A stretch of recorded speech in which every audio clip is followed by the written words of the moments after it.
wabarakatuh. Selamat pagi. Pembukaan saham awal tahun di Bursa Efek Indonesia Senin pagi dilakukan Presiden Joko Widodo, tepat pada pukul 9 waktu Indonesia Barat. Saat dibuka, indeks harga saham gabungan IHSG melemah di angka 0,49 ke level 4.571.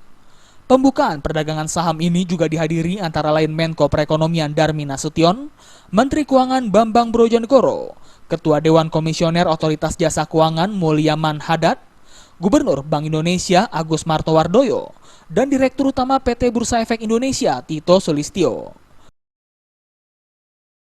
Dalam sambutannya, Presiden Joko Widodo mengakui jika tantangan ekonomi tahun 2015 sangat berat, terutama tekanan pada sektor keuangan.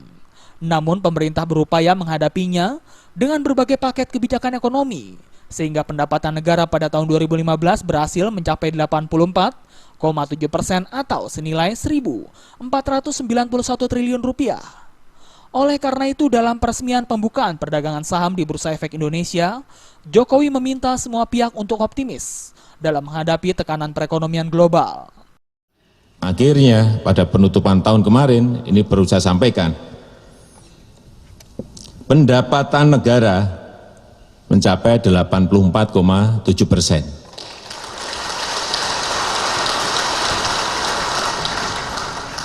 $1.491 triliun. Kemudian penerimaan pajak mencapai 83%. Artinya apa? Apa yang kita takutkan itu tidak terjadi. Sebelumnya, di akhir tahun perdagangan aktivitas saham di Bursa Efek Indonesia resmi ditutup. Penutupan perdagangan saham ini dilakukan Wakil Presiden Yusuf Kala pada 30 Desember 2016. Pada penutupan tersebut, IHSG menguat di angka 4.593. Dari Jakarta, Linda Puspitasari dan Wayan Agus melaporkan.